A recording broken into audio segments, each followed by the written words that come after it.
Shalom Bapak Ibu Saudara yang dikasihi oleh Tuhan kita Yesus Kristus. Berjumpa kembali di dalam podcast Mutiara hari ini. Sahabat bertumbuh dalam saat teduh yang seperti biasa membawa keresahan dan persoalan di dalam hidup. Kita angkat untuk menjadi renungan yang kiranya membangkitkan kekuatan iman. Bagaimana kabar Bapak Ibu Saudara di kesempatan kali ini? Kami selalu berharap saudara senantiasa ada dalam keadaan sehat, dilimpahi berkat rahmat dan segala kebaikan yang datangnya dari Tuhan kita Yesus Kristus dimanapun saudara berada. Dalam podcast Mutiara hari ini, di kesempatan kali ini kita akan bersaat teduh bersama. Dan kali ini akan mengangkat judul yang menarik ya, yang menggambarkan keadaan negara kita, yakni Pesta Demokrasi Telah Usai. Nah, firman Tuhan terambil dari Ibrani 1 ayat yang ke-9. Demikian firman Tuhan, "Engkau mencintai keadilan dan membenci kefasikan. Sebab itu Allahmu telah mengurapi engkau dengan minyak sebagai tanda kesukaan, melebihi teman-teman sekutumu." Amin. Mari kita berdoa. Bapa, di dalam nama Tuhan Yesus, sebentar kami akan merenungkan kebenaran firman-Mu. Tuhan, kami mohon tuntunan dan pimpinan dari Roh Kudus, supaya kami mengerti apa yang menjadi maksud dan kehendak-Mu lewat perenungan firman ini, Tuhan. Di dalam nama Tuhan Yesus kami berdoa. Amin. Bapak Ibu Saudara yang dikasihi oleh Tuhan kita Yesus Kristus, terus terang ya, pada waktu saya recording video ini, pesta demokrasi yakni pemilu di negara kita masih belum dijalankan ya. Masih belum hari H election day itu masih ada sekitar 10 hari ya pada waktu saya recording atau take podcast ini. Nah, saudaraku, saya tidak ingin menyampaikan apapun sebelum hari election day untuk menunjukkan bahwa saya sebagai seorang hamba Tuhan, pemberita Injil, saya juga netral dengan apapun pilihan saudara. Siapapun capres atau cawapres yang saudara sudah pilih di dalam election day ini, itu semua adalah hak dan kebebasan saudara ya.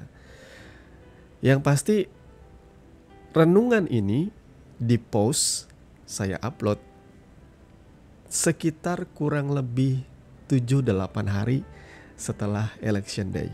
Artinya podcast ini tayang 1 minggu lebih setelah hari pemilihan umum ya. Jadi di sini saya mau menyampaikan bisa dibilang keresahan, unek-unek saya sebagai orang percaya, apa yang saya rindukan di negara ini.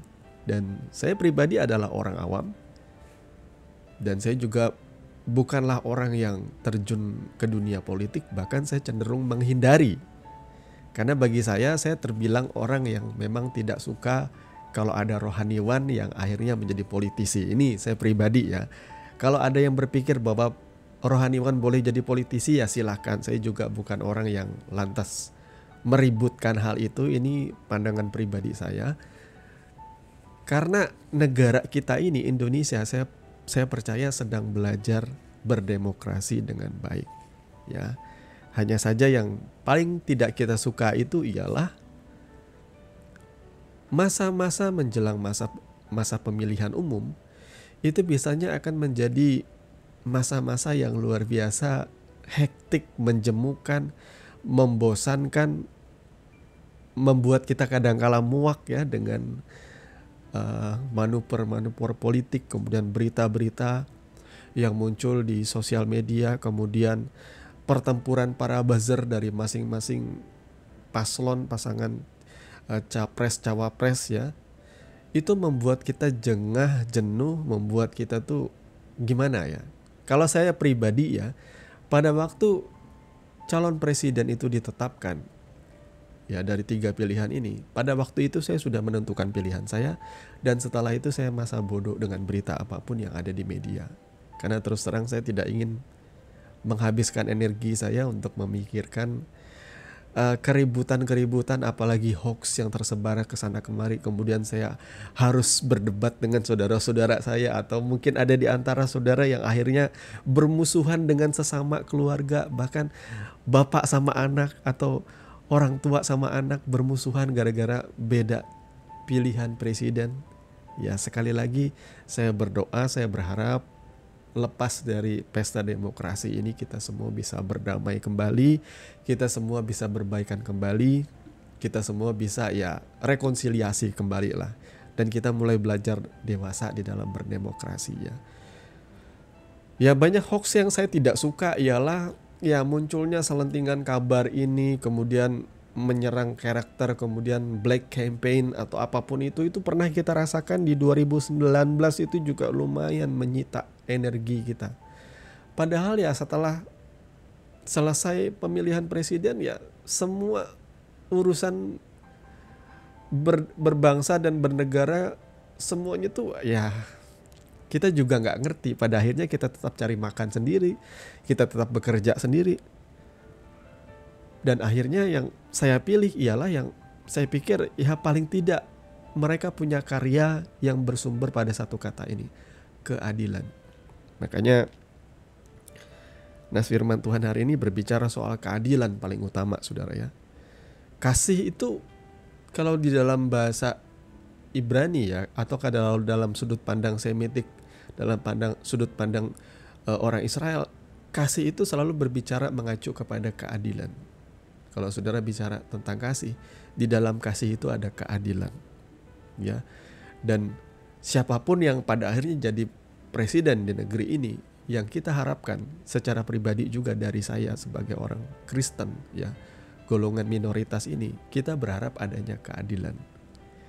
Banyak orang berkoar-koar bahwa jelang pilpres ya, jelang pemilu ini banyak ketidakadilan katanya, banyak yang tidak beretika katanya. Padahal kalau saya pikirkan dalam satu dekade terakhir ini, ya, kehidupan berpolitik, berdemokrasi di negeri ini sungguh luar biasa saya pikir ya. Orang-orang bebas mengutarakan pendapatnya, mulai dari orang biasa, orang awam sampai pada profesor, itu bebas mengungkapkan apapun pandangannya di sosial media, di YouTube. Bahkan di semua platform internet apapun orang bisa bebas menyuarakan aspirasinya. Bahkan ada yang menjelek-jelekan presiden nyata-nyata pun tidak ada satu kali pun saya melihat mereka diintimidasi, persekusi, atau bahkan dianiaya atau dihilangkan, itu nggak ada. Justru bagi saya itu adalah bukti dari demokrasi di negara ini sudah tumbuh dengan baik. Tetapi benarkah orang yang berkoar-koar itu memang adil gitu ya? Ya saya boleh dong yang mengeluhkan kenyataannya di negeri ini. Keadilan itu masih belum merata. Ya, pembangunan belum merata, dan saya bersyukur.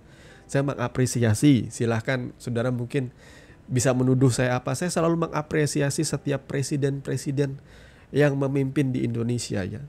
Saya tumbuh besar di eranya Presiden Soeharto. Dan saya akui di era itu ya kepemimpinan beliau juga berkesan. Walaupun kita tidak pernah tahu ada sisi-sisi yang tidak baiknya, yang akhirnya hari-hari banyak diungkap ya. Tapi saya tetap mengapresiasi apapun yang terjadi. Di masa era Soeharto itu ya membuat kita banyak kali terkenang juga dengan masa-masa itu. Dan pertumbuhannya sampai hari ini demokrasi di Indonesia sudah luar biasa. Sampai terakhir kali yakni Presiden Jokowi yang menunjukkan bahwa pembangunan itu dia meratakan bahkan ke wilayah timur. Dan kemudian data juga menyatakan bahwa pembangunan itu memang banyak dimeratakan ke wilayah timur. Ini satu bukti bahwa Presiden Jokowi berusaha untuk adil bagi seluruh rakyat Indonesia, untuk memenuhi sila yang kelima ya, keadilan untuk seluruh rakyat Indonesia ya. Jadi sudahkah juga saudara adil? Jangan cuma berkoar-koar, oh ini tidak adil, ini tidak adil. Saya pribadi sebagai orang Kristen golongan minoritas, kita harus katakan ya, ada satu pemimpin daerah yang dimasukkan dalam berita di mana dia berkata bahwa menyarankan bahwa di daerahnya itu wajib setiap 1 kilometer harus ada tempat ibadah dari agama mereka. Sementara ketika orang Kristen mau bangun tempat ibadah, selalu ada petisi penolakan, selalu ada tanda tangan warga yang menyatakan tidak keberatan, padahal Orang Kristen tidak pernah beribadah dengan membuat keributan di sekitar, nggak pernah kita. Saudara ya, kita juga nggak pernah yang lalu melakukan segala hal yang berkenaan dengan moralitas yang sumbang atau serong atau melakukan perzinahan atau pesta seks, itu tidak pernah di tempat ibadah. Kita justru menjunjung tinggi norma adat ketimuran kita. Lah jadi kenapa masih belum ada keadilan bagi orang-orang minoritas? Kita tidak menuntut, bahkan kita tidak pernah bermimpi lah sampai Indonesia tuh kayak Amerika bisa punya presiden kulit hitam pertama, yakni Barack Obama, di mana ada orang minoritas yang tidak kulit putih yang bisa memimpin negeri mereka. Kita nggak bermimpi kalau misalnya presiden kita ada yang Kristen gitu. Ya nggak usah bermimpi sejauh itu. Kita cuma berharap tindakan-tindakan intoleransi di Indonesia ini boleh semakin minim lah, ya. Cukup di tahun-tahun yang lewat kalau bisa kita berdoa supaya setiap kali orang-orang percaya beribadah, mereka bisa beribadah dengan tenang.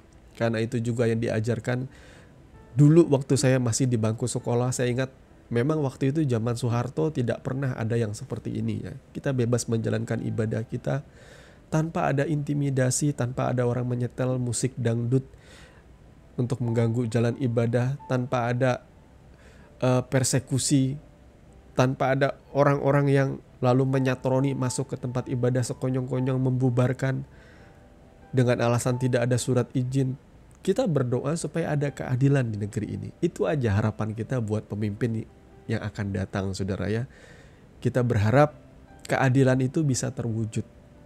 Pembangunan pemerataan yang diinisiasi oleh Presiden Jokowi supaya IKN itu ada di Kalimantan, itu adalah bukti dari keseriusan beliau ya, bahwa pemerataan pembangunan itu jangan hanya terfokus atau disentralisasinya ada di Jawa saja, tetapi juga ke wilayah Kalimantan ya. Kalimantan ini termasuk wilayah yang ketinggalan kalau dibandingkan dengan Jawa, saudara ya. Transportasi kereta api kita aja sama sekali tidak ada antar provinsi ya. Dan saya mendengar kabar pun baru akan ada di sekitar tahun 2025 kalau nggak salah ya, baru pembangunannya ya. Sehingga mimpi kita bisa keliling Kalimantan itu bisa terwujud. Kita juga pengen, kita juga orang Indonesia, saudara ya. Dan ini bukan rahasia sih ya. Semua sumber daya alam yang ada di daerah-daerah lain itu akhirnya dibawa semua ke Jawa uangnya untuk membangun di sana. Ya, maka kita patut bersyukur, dan saya juga berharap presiden yang terpilih di tahun 2024 ini bisa menjadi presiden yang melanjutkan pemerataan, pembangunan dan keadilan sosial bagi seluruh rakyat Indonesia. Itu harapan kita. Karena sebagaimana firman ini katakan bahwa ketika kita bersikap adil, Tuhan akan mengurapi engkau dengan minyak sebagai tanda kesukaan. Ya, Tuhan menyukai keadilan. Saya berdoa supaya jangan ada lagi orang-orang atau oknum-oknum yang membubarkan suatu gereja, atau jangan ada lagi oknum pemimpin daerah kalau bisa yang membuat surat edaran yang menyatakan menolak perayaan Natal di daerah-daerah tertentu. Dan apa yang saya lakukan ini, saya tidak dalam kapasitas saya sebagai seorang politisi. Saya menyampaikan sebagai orang biasa saja, unek-unek saya sebagai orang Kristen. Yang saya harapkan, yang real saya harapkan. Jadi kalau bisa berhentilah pemimpin-pemimpin parpol hanya memikirkan kepentingan politik dari partai Anda saja, tapi real lah memikirkan apa yang menjadi kesejahteraan memang betul-betul bagi warga masyarakatnya ya. Karena di kota kami, di daerah kami, saya mau katakan ini banyak kali juga mungkin terjadi di daerah-daerah yang lain ya. Ketidakadilan itu bisa terjadi oleh karena katakanlah misalnya ada pilkada seperti itu. Kemudian pemimpin daerah yang terpilih kemudian mengecek ini wilayah mana yang tidak memilih saya. Dan kalau wilayah itu tidak memilih dia, pembangunan di situ minim. Ada satu wilayah yang saya tahu sudah ada sejak dulu kala, tetapi jalannya hancur ya. Hancur jalannya, tanah liat, becek, dan setiap kali mobil ke sana sangat sulit sekali. sangat sulit dilalui. Kendaraan-kendaraan banyak yang nyangkut, tidak bisa bergerak karena adanya sentimen dari pemimpin daerah yang gara-gara wilayah itu tidak memilih dia. Nah, saya berharap supaya yang seperti ini itu tidak terjadi. Ya, keadilan itu memang harus terjadi. Entah, justru menurut saya ya, kalau ada orang yang tidak memilih kita di suatu wilayah, justru kita memberikan balasan itu dengan kebaikan di sana. Kita bangun wilayah itu dengan adil, sama seperti dengan wilayah-wilayah lainnya. Ya, ini mungkin bagi orang pada waktu saya menyampaikan ini, saya sedang berdemokrasi, saya sedang menyampaikan pendapat saya sedang berpolitisi. Tetapi saya tidak seperti itu. Ini adalah unek-unek ungkapan curahan hati saya pribadi sebagai orang Kristen yang menyatakan sikapnya bagaimana usai dari pesta demokrasi ini, apa yang kita harapkan bagi negeri ini, ya, yakni keadilan sosial bagi seluruh rakyat Indonesia. Tuhan Yesus memberkati kebenaran firman-Nya, dan mari kita berdoa. Bapa, di dalam nama Tuhan Yesus, terima kasih karena Engkau sudah berbicara dalam setiap kehidupan kami. Tuhan, tolong kami supaya kami boleh menjadi pribadi-pribadi yang adil dimanapun kami berada, di tengah-tengah keluarga, di tengah-tengah tempat kami bekerja, baik kami sebagai karyawan maupun sebagai pimpinan juga boleh bersikap adil, Tuhan. Kami percaya Tuhan memberikan kami hikmat di dalam segala sesuatu. Tuhan mencintai keadilan, dan ajarlah kami juga untuk tidak menjadi orang yang hidup tidak jujur, karena ketidakjujuran jelas mencoreng keadilan, Tuhan. Karena kami percaya lebih-lebih kami yang bekerja di dunia, ya bisa dibilang peradilan, kehakiman, atau apapun juga di bidang pemerintahan, biarlah kami juga memiliki sikap yang adil. Tidak hidup karena suap, tidak hidup karena gratifikasi, tidak hidup karena keberpihakan, tetapi betul-betul karena kami memiliki rasa takut akan Tuhan. Dari situlah pengetahuan kami berakar, dari situlah hikmat kami bersumber. Dan kami memutuskan segala sesuatu dengan adil oleh karena penyertaan Tuhan. Kami percaya mata Tuhan tidak tertutup, mata Tuhan tidak buta. Dan setiap ketidakadilan yang terjadi, kami percaya Tuhan yang melihat itu dan Tuhan yang berkuasa untuk membela setiap anak-anak Tuhan yang diperlakukan tidak adil juga di negeri ini. Kami hanya bisa berdoa, memberkati, dan mengampuni. Biarlah tangan Tuhan yang bekerja, memampukan, menguatkan setiap kami, dan tangan Tuhan juga yang bekerja memimpin negara kami, Tuhan. Siapapun presiden yang terpilih, wakil presiden yang terpilih, dan pada akhirnya kabinet yang nanti akan dibentuk, kami tetap berdoa biar Tuhan yang memimpin menyertai negara kami. Damai sejahtera-Mu ada atas negara kami. Sukacita-Mu, penyertaan-Mu Tuhan, perkenanan-Mu ada atas negara kami. Terima kasih Bapa, biarlah sejahtera Indonesia dari sekarang sampai selama-lamanya. Di dalam nama Tuhan Yesus kami berdoa. Amin. Saudaraku yang dikasihi Tuhan, saudara sudah mendengarkan kebenaran firman yang kiranya boleh menjadi dasar dan kekuatan di dalam setiap kehidupan saudara. Sampai bertemu lagi di podcast Renungan Firman Mutiara hari ini yang berikutnya. Kasih karunia menyertai saudara sekalian. Shalom.